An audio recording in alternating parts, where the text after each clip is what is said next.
And most humans are completely unaware that there is a dimension of consciousness in them that is deeper than their personality, their personal self.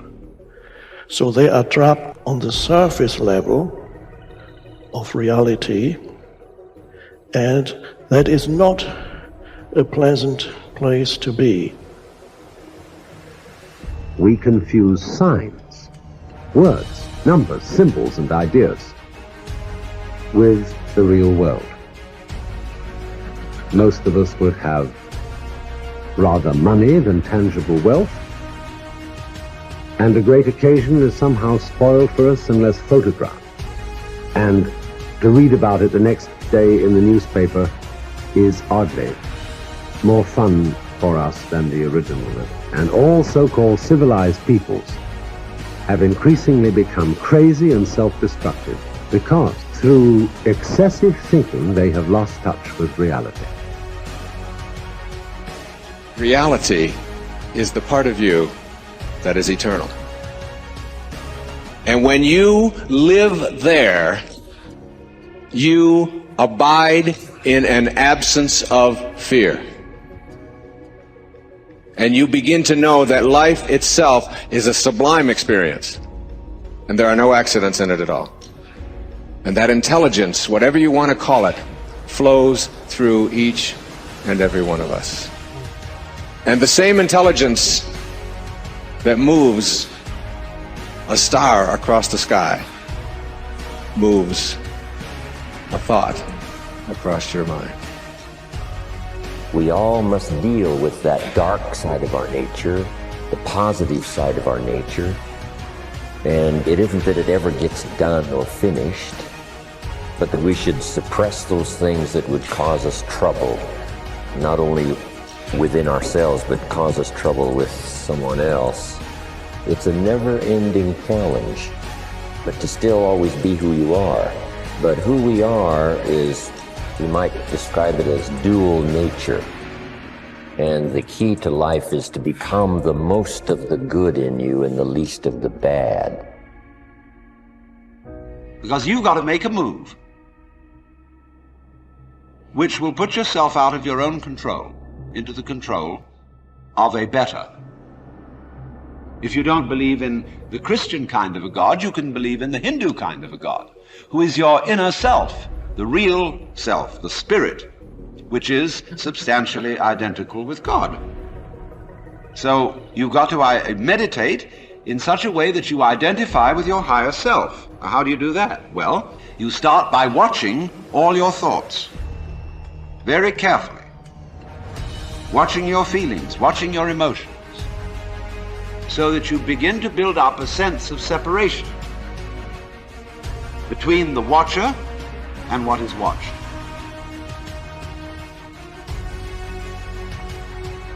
You cannot change conditions or circumstance. You don't have to let them control you. We can't control what's going on outside, but we can control what's going on inside. Unfortunately, I don't think many of us have been raised to really understand that. And it's a lack of understanding that's causing all our problems. We are the only creature on the planet that's totally disoriented in our environment. All the little squirrels, the birds, all the animals are completely at home in their environment. They blend in. You and I are totally disoriented in our environment. We've been given the mental faculties to create our own environment. However, we go right through school and we've never learned that. We have higher faculties, and the average person has no knowledge of how to operate with them. We have perception, the will, reason, imagination, memory, and intuition. Those mental faculties, they're not just words, they're actually mental faculties that we can use to take control over our world and to create the environment that we want. But unfortunately, we grow up, we don't know that. We've been raised to live through by what we see, hear, smell, taste, and touch. We've been raised to be controlled by what's going on outside. As little kids, will you listen to what I'm telling you? Will you look at this? And so it's all outside. I think we're raised in ignorance, actually. There's a very small percentage of the population that have a reasonably clear understanding of who they are and what they're capable of doing. But the ones that do are in the minority. It's so important for people to remember that they're the creators of their lives instead of the victim of their life. The victim is saying, I'm feeling this way because that person or that circumstance, or I don't have any money, is causing me to feel this way. That's my relationship with money. What that really means is I'm using my lack to reaffirm my dependency, my addiction, my conditioning. That's my relationship with money, is that I put my attention on money because I don't have it. Their relationship with money is, of course, built on lack. And so when they don't have it, they feel bad. What they're really saying is, my outer environment, my reality is actually controlling the way I feel and the way I think. So, Louis, why are you in a good mood today? Things are going good. Why are you in a bad mood? Things are going bad today. So this unconscious program of victimization is saying that we're allowing our environment to influence the way we feel and the way we think. Isn't that what victimization is? And the stronger the emotion we have to our lack, the more we put our attention on the fact that we don't have it. So then the person has forgotten that they're creating reality, because what they're creating is lack. Okay, let's create from the field instead of from matter. Get a coherent heart, get a coherent brain, relax in the heart, and energy moves right into the brain. We've measured this 1,000 times, and all of a sudden the person moves into these beautiful, elegant brainwave states where they're super creative, right? The future must become the present in the imagination of the one who would wisely and consciously create circumstances. I think right now everybody wants to create circumstances because they don't like the ones they find themselves in. But you see, you cannot change the circumstance you find yourself in. You can only change your perception of them. And when you do that, you change the circumstance. So we say here, the future must become the present in the imagination of the one who would wisely and consciously create circumstance. We must translate vision into being. Thinking of into thinking from. Imagination must center itself in some state and then view the world from that state. See yourself where we want to be and then be there. Thinking from the end is an intense perception of the world of fulfilled desire. That is so cool. Thinking from the end is an intense perception of the world of fulfilled desire. So what are we doing? We're building a goal, and then we see ourselves already having accomplished the goal. Thinking from the end is an intense perception of the world of fulfilled desire. Already got it.